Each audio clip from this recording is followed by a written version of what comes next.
Hello everybody, so it's a while since I've done one of these videos. I kind of like them because if you kind of look at the Lorne saga in the right way, or any of these predators really, you can learn so much. Not just about, obviously not trying to fuck kids, that is the kind of, number one lesson. Most of us don't have to grapple with that, with those kind of tendencies, luckily. But, there's situations that these guys get themselves into. And specifically Lorne with the catfishing and his bizarre, just seems to make the wrong decision at every turn. It really is remarkable, which, it's like failure is inherent to him. And what I've thought about is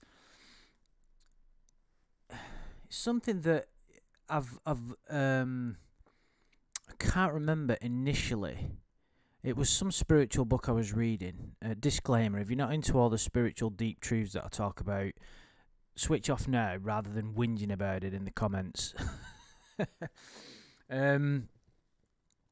Everything that we do, all the decisions that we make and the actions are defined by two basic primal emotions. There really is only two primal emotions. I don't know if primal is the right word. Base emotions. But they're not even emotions really. More like states of being.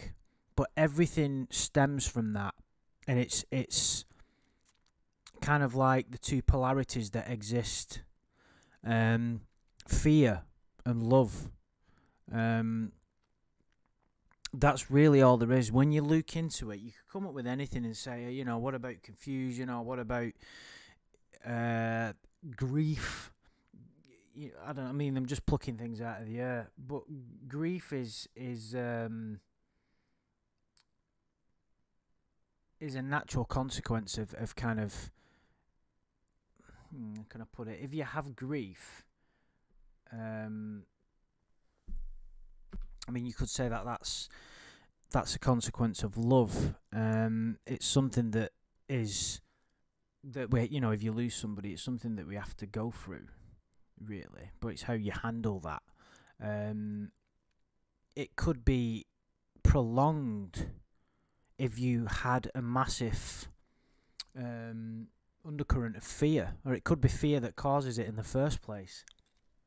But if you look at Lorne's situation, because that's what these videos are about, think about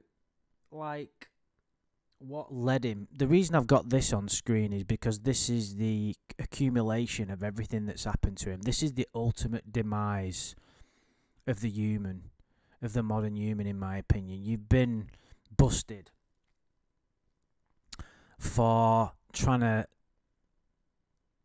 sleep with this kid who wasn't real.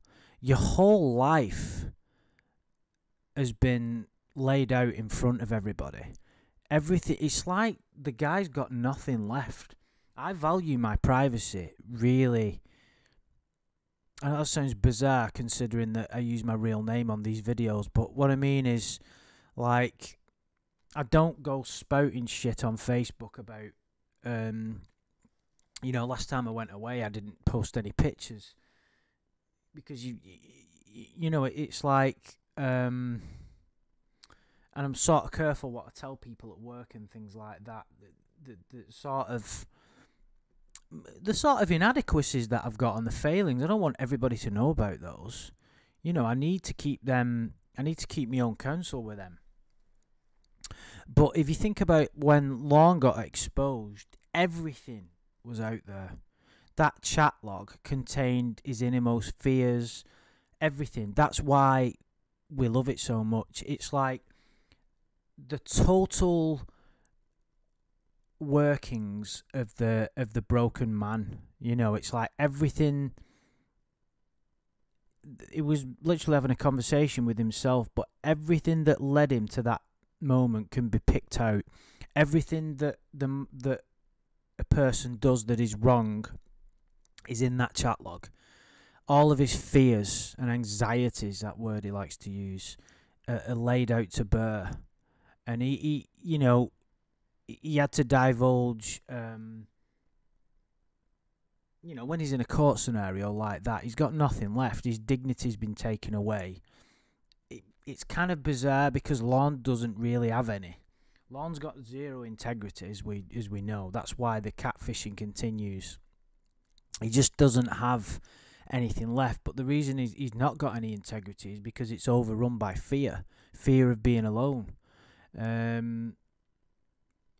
That's a huge aspect in Lorne's life. In most people's lives, so many people get into dysfunctional relationships because they're terrified of being alone, and they haven't faced that fear. If you're not, it doesn't mean that it's pleasant to be alone. It just means that you deal with it. And there's ways of, I think that once you get past that fear of, you don't mind being alone, you're comfortable in your own company, you like doing things by yourself, you can make plans. Let's just say that, you make, I've got no one to go on holiday with, what am I going to do? Well, go away on your own. I can't do that. I do it often, I go away on my own, go away with friends. It really doesn't bother me. I probably wouldn't be too chuffed of going away if there was nobody there. But I'm always capable of meeting new people. And we are social creatures. It's how we've evolved. We're social mammals that need the clan to survive. We are incapable of survival upon our own. And I don't, you got to look at that in a broader aspect.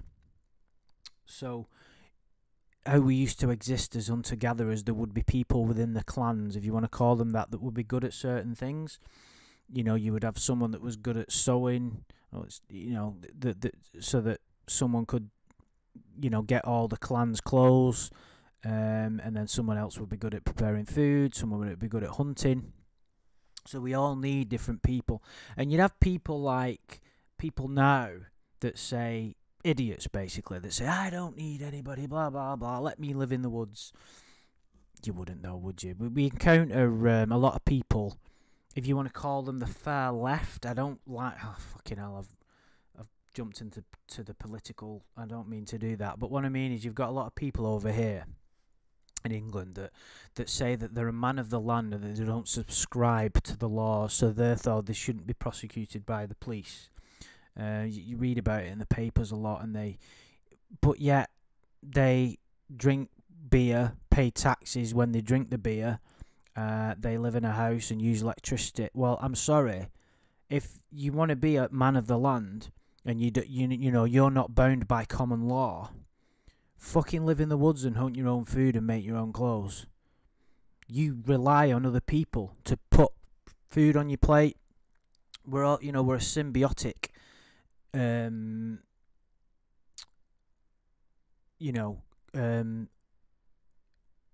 People. We need everybody. Countries need other countries. It's like what you're seeing now with the pandemic. It's sort of, countries need other countries for tourism. The countries that I enjoy going to, Spain and Thailand, they're struggling at the minute because there's no tourism. Even America, within America, your tourism is kind of like, I don't know if this is true, this is what I've read, I believe America has the least, for a sort of population percentage-wise, people travel the least, and there's a very good explanation for that, is because that's your country, like I'm talking only to American people, but the country of America has got so much within it that there's less need to travel. You just all the states. I mean, I only travelled through 3 states, and my mind was blown. Maybe 4 actually, 3 or 4. Just the grand nature and breathtaking scope and beauty of it all. You'd be like, you can't explore. Even in a lifetime, you wouldn't be able to explore it all. And there's so much diversity within the environment. But obviously, in a sort of global scale, when you live in somewhere like England, there's not that much going on, so you like to travel more, and it's small, it pisses down all the time. like it's doing it at this very fucking moment. As I'm actually speaking to you, I'm looking out of my window to the left and seeing lots of rain. It's not stopped here for ages. But anyway, I digress. So, yeah, as I was saying, like about how we, we're social creatures, so we need those social connections. But you would have that. We're at a very early psychological developmental stage, and you would feel something inside you would tell you that something is wrong. If you're too isolated, it's like your body's, or maybe not your body, but your whole being sort of warning signal will tell you something is wrong. You need that social connection, and it's wired into us because you'll need it for survival. So those feelings will then create thoughts, and those thoughts might turn into quite toxic ones and say you're useless, you failed, and that could lead to suicide, and sometimes does. But how do you overcome that? Well, in Lorne's world, how did he overcome that? He tried. He hasn't, and those are still there, and he will never, in my opinion. He's got the ability to, but he won't. He will never overcome that, because the only way to overcome it is to face it directly. So when he got to Nashville, and he was feeling, he'd ran away, right?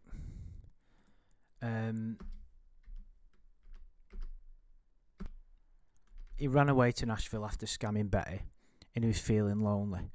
So what would be the advisable thing to do in that situation is to face his fears dead on. His fear of being lonely, his fear of being not good enough. Those were all massive, if not probably the biggest player in his, his kind of psychological makeup, if you will. So he got into a chat room, and basically he did it in the easiest way that he knew how, which was go and seek the most vulnerable target to make himself feel better, which was a vulnerable young girl on the internet. So the fear of getting caught wasn't there because he thought he was cleverer than the internet. I fucking hate it. He thought he could outsmart it. Oh, we'll break up and delete your archives and all that nonsense. So he didn't. He knew that there was a risk, but he thought he was smarter than the risk. So that wasn't a factor. So he then thought, right, okay, I can pick out my prey. There's no chance of getting caught by a larger predator. And that is how I'm going to feel better. And that's what worked for him temporarily. He felt like a winner. Look how happy he was. In fact, let's have a look, shall we? Look at that face. Do you know what I'm saying? Look at it. Turns out today's his birthday. Like, he's happy. He doesn't, happy is a very flimsy kind of state. Happy contains within it the seed of unhappiness. It's unhappiness. It's the polarities. What we need to strive for is kind of a deeper, a peace, if you will, or joy. Peace is kind of what we're looking for. Because happiness, what would you define as happiness? Getting £1 million? Well, what happens if you lose it? You're going to be fucking depressed, aren't you? Falling in love, what happens if that person leaves you? Do you get what I'm saying? But Lorne's too stupid to think about those things. And that's, it's part of existence, gain and loss. There's nothing necessarily wrong with those things. You've got to play around in the world. You don't want to hide in your bedroom playing computer games all your life. You've got to go out there and do stuff. Unless you want to divulge your life to permanent meditation, which you could do. Anyway, never mind. But, yeah, so let's have a look. He's 37-year-old Lorne Armstrong, a construction worker. see what I mean? How happy he was, and even Been chatting with a girl as a 13-year-old for just... I think Delete your archives. God. I thought you had blonde hair. Do you like it? I dyed it by I myself. think it's pretty. Look at him. Look at that big smile. But underneath it, there's not really much there. It's a very superficial, flimsy kind of happiness that basically gets wiped away in an instant. Now, that is literally, 2 minutes later in real time? From when he was so happy and then suddenly his world's been blown apart. Now, that could happen to anybody, really. You know, if you're going to say that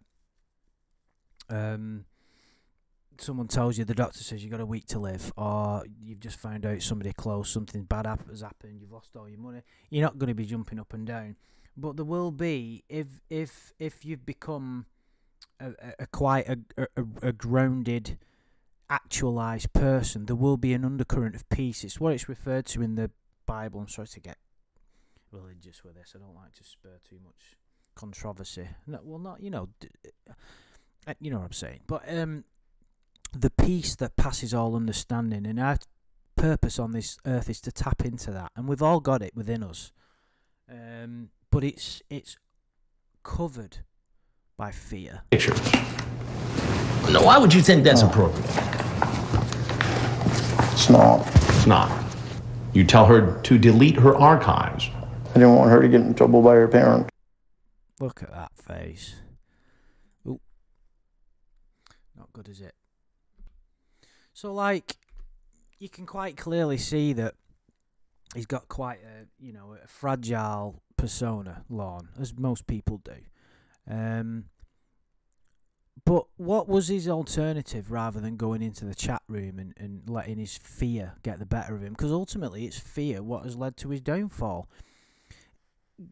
These are things that religion was supposed to catch us before it got sort of misinterpreted. I don't know this to be true because I've not done a search on it myself, but I believe the words, or the translation of the words, "do not be afraid," are uttered in the Bible more than any other phrase, and it's there for a reason. Now, modern, I think there's like we're transcending from religion to a more new age kind of thing, of just spirituality, which is learning nothing more. You don't have to get wacky. You don't have to believe that we all live on a cloud after we die. You don't have to buy into any of that. All that you have to do is say, well, what is it? It's just a way of living within the truth and not getting caught up in nonsense. 90% of people waste 90% of their life. The shit that people get involved in never ceases to amaze me. The nonsense that people waste. Now, I can't really say too much because I'm being a bit hypocritical, because when I was younger, fucking hell. But you've got to get, I think you got to get to a point in your life where you see through all that, but some people never do. It's like even, binge watching Netflix shows and time. There's nothing wrong with that every now and again, but I suppose there is, because it's numbing your brain in a way. It's an easy fix, reading, walking, things like that. But that's just something else. But it's quite clear that there's not just the sort of fear of being alone that runs Lorne's life. Fear of not being good enough. This kind of bizarre attitude that he has he can't accept any responsibility, because to do that is to admit that he's not perfect, and he can't, because that taps into a deep feeling of worthlessness that he has. That was given to him as a child. I don't feel the same hatred. I don't feel any hatred towards Lorne as some people do, or some people think that they do. Some people in the community that have... I can't state what people feel. I can only go off what I've seen and the information that's there. But people that have not just people that have spoke to him for years. Why? what's the underlying reason for that? It's really interesting. Lorne doesn't seem to possess any characteristics that would, that would really, that you really look for in any kind of person as a friend or anything like that. This is a great bit here to go into his deep fears. Do not go into chat rooms again. Okay, question mark. Like, shouting. That is great. No, he's afraid of losing her. Why is he afraid of it? Because he knows how it feels to be alone and to not have someone. The catfishing gave him a break from that. In my opinion, this is one of the things we're going to talk about soon in a kind of committee, shall we? If you will. It's been done before, but it'd be really interesting and fun. Is the rights and wrongs of the catfishing. One of the reasons why I don't agree with it upon many. It's kind of like getting him off the hook in a way, you could argue. I'm not saying that that's the case, but it's a perspective. If he didn't have that, what would he have? Even if, and there is a point to be made that he welcomes it. To a degree he does, because it's better than the alternative. It's the same reason why some people, some women, and even some guys, will stay in violent relationships, because the fear of being alone is too much. They would sooner get beaten black and blue or live with the threat of violence. It's more often the threat of violence that controls people rather than actually the violence themselves. The violence itself, sorry. But at this point, how far are we in here? 10th of October. So we're near towards the end. We're 2/3 of the way into the chat log. So he's established her as his saviour. And the fear of losing her and having to face that vulnerability is too much for him. It's override. Do not just think about the context here. This is a 37-year-old bloke shouting at a 13-year-old girl, telling her not to go into chat rooms again because he doesn't want to lose her. It should be a 37-year-old girl shouting at his daughter, telling her not to go in chat rooms. That's a fear, but a different kind of fear. That would be a fear of losing. Of your daughter getting hurt and getting picked off by one of these weirdos. You know what I mean? It's and then K, I just want to make sure I've been hurt before, and it would kill me if you did it, especially. Why are you yelling at me? I love you. I'm going go now. Do not forget me in the morning, please. It's crazy. This is why we find it so interesting. She became everything to him. This figment of his imagination, this kind of false reality that he built for himself that would make him not a winner, but just make him not feel any pain. The reason I don't hate Lorne as much as maybe what some people do, even though his actions are appalling, there's no doubt about that, is because everything that... And you should always remember this when someone wronged you, or someone that you really don't like, and it's hard to do when someone's out there attacking you and making your life difficult, is that everybody just wants to be happy at the end of the day, and they don't know how to go about it. And all of the decisions that most people make when they do bad things are just all stem from fear. Even people who come across as obnoxious, who are like over-the-top confidence.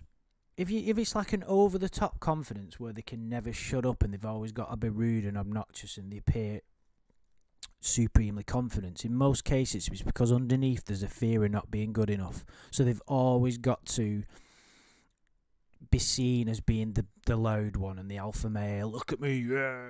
It's like bullshit. You know what I mean? It's the relatively quiet ones that just get on with it are the ones that are the more confident, because they're tapping into a greater power. That greater power is within them. It's people that have to use and manipulate other people that are the weak ones, because they need power from somebody else, because they're afraid. They've never faced it. So what would Lorne do rather than this? He'd have to face that fear directly. it's in his situation. You've just got to go through it. It's the only way of getting through it. You face it directly. So if you're afraid of being alone, you expose yourself to more of it. It doesn't mean that you can't seek out companionship. Just means when you're feeling alone, what do some people do when they're feeling lonely? Probably have a drink or do something that distracts them from those feelings. Face it head on. Even, you don't have to use drugs. It could be computer games. It could be anything. But deal with it. You know, traveling on your own is a great way. I went away. Where did I go? Crete, one of the Greek islands, in September, early October, for 5 days, because I've not been away like all year because of the pandemic, and we had the opportunity to travel. And none of my mates could come. I was like, oh, fuck it. So I just booked a flight, fucked off, on my own, met a couple of people, but didn't develop any relationships while I was there. Rented a motorbike and just fucked off around the island for a few days, going to a different place every day, stopping at coffee shops, having a read. But I was on my own, and on occasion, I felt a little lonely. I was like, oh, God, you know. But it was empowering.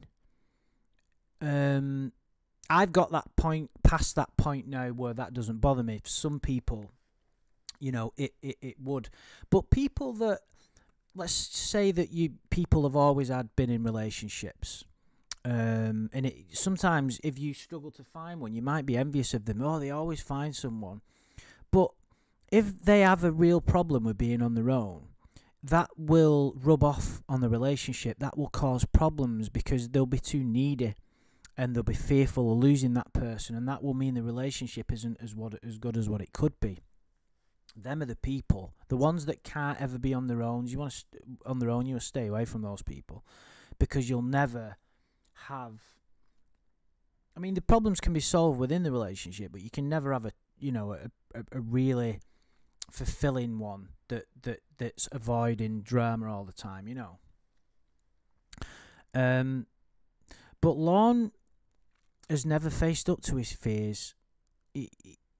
I love to know every aspect of his youth and what kind of effects certain bad situations had on him. So his father leaving, he felt like he wasn't good enough. I think that's massive. I've done videos about that before. I genuinely believe that that's a massive contributing factor.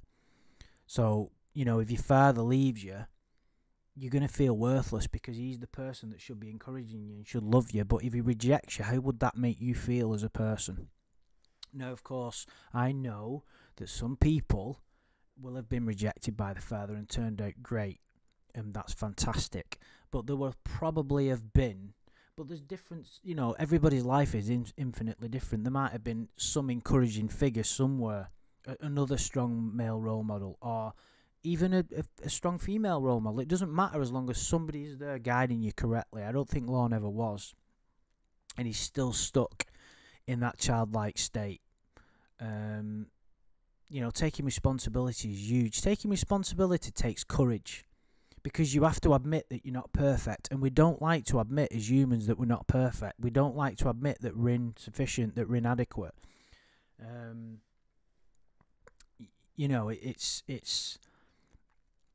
I must admit, I don't know whether there was an article in the Times, which is a supposedly respectable British newspaper, which I do read quite at the weekends. They did a piece about Jordan Peterson, and he's got a new book coming out. I've read half of one of his books, and I do like listening to his lectures. I'm not sure I agree with everything that he's saying, but I do believe his heart's in the right place and he wants to do the right thing. But he's got a new book coming out, and the article in the Times wasn't very kind to him or his family. And I don't know, he's been very, very ill, very depressed, really depressed. But yet he's got this book out called 12 More Rules of Life or something. I'm like, part of me doesn't want to take his advice, because I'm thinking, hang on a minute. The guy's supremely intelligent, more than I'll ever be, obviously, but yeah, he's telling people, giving people, selling a self-help book, and he's not right himself. He claims that his depression is a biological thing. That's very rare that it's strictly biological. There's obviously something. Well, it's not obvious. It's a thought to consider. I'm like, if he was suicidal. He's on all kinds of really strong psychiatric drugs, but yet he's selling books, telling people how to live their life. I just find that odd. I'm not saying that. Maybe, like this, just a thought. I don't have the truth of that. That's just, anyway, I'm going off on one. But, yeah, like, think about Lorne's, the Betty situation. You don't need me to spell it out, but of course he was afraid of facing up to her. And that's karma in action. That's what karma is. It's not any magical power that runs through the world that corrects right and wrong. It's just simply a case of, if he'd have faced up to his responsibilities, he wouldn't have been carrying around that guilt. I believe there will have been some kind of guilt in there, very repressed. But it manifests in ways we self-sabotage if it's not faced directly. But he runs away because he's a coward. He's afraid of getting caught. He's afraid of facing up to her. He's afraid of losing the money. He's afraid of not having any money. So he runs off. And then that catches him, ends up biting him on the arse,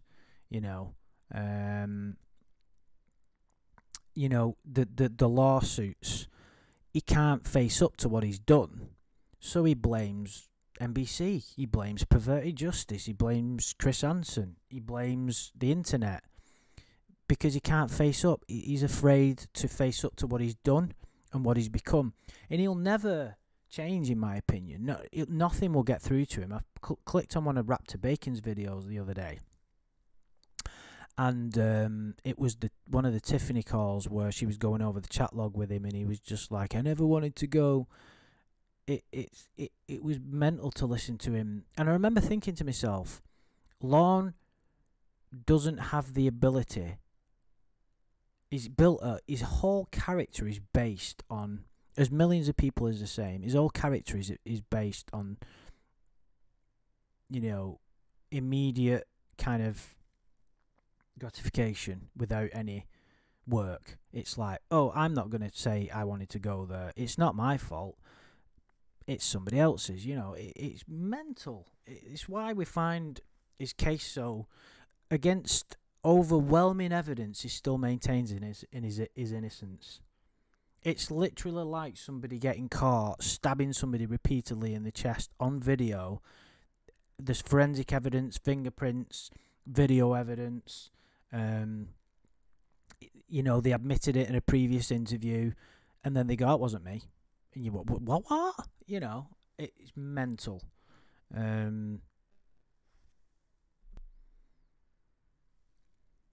So I do believe that. Well, it's quite. If you think about how fear sort of dictates your life, think about the decisions that you make and the actions that you do. What is it all based on? What are you afraid of? Just think about that. Everything that you do, even little things like picking up the phone and speaking to somebody, is there an underlying fear of loneliness is the reason that you've done it? Why are you picking up that beer? What's the reason? If you really analyse and self-check yourself all the time, you'd be amazed just how much fear dictates your life and how prevalent it is in everything that you do. And when I said the opposite is love, that's a very complicated word, and I'm not going to go into that too much because some people don't want to hear it, but a translation of that could be a deep trust in life. Really deeply in contact with your inner self is what you could define as love. Trust, if you look at, I'm going to have to quote Star Wars now, fear is the path to the dark side. It's very true, it's all, that's how bad people turn out. I can't go into detail, but I think I mentioned it. Someone I know who's very close to me is just engaged in behaviour which is terrible. But he can't even see it. And when me and my friends tried to confront him about it, he blamed everybody else, even me, for bringing it up. And his exact words were, "My conscience is clear." And it was like quite disturbing, really, because nothing justified it, what he did. And he's still, I think he's pulled up now actually on antidepressants, and it's because he's afraid. It's as simple as that. When you get down to it, he's in fear. And that's what you got to remember when someone does. I mean, with regard to these predators, I'm looking at Lorne specifically. The other ones just want to get their end away with a kid because they have these attractions that some of it's biological, it's genetic, and they want to act upon them. That's a whole nother matter I'm not going to get into in this video. I'm talking more about Lorne's path. I don't believe Lorne's attraction to children runs as deep as some of the others. But that's a conversation for another time. But anyway, I'll wrap it up there. I hope that you have enjoyed my little rant about fear and Lorne and stuff, because it's been a while. So let me know what you think.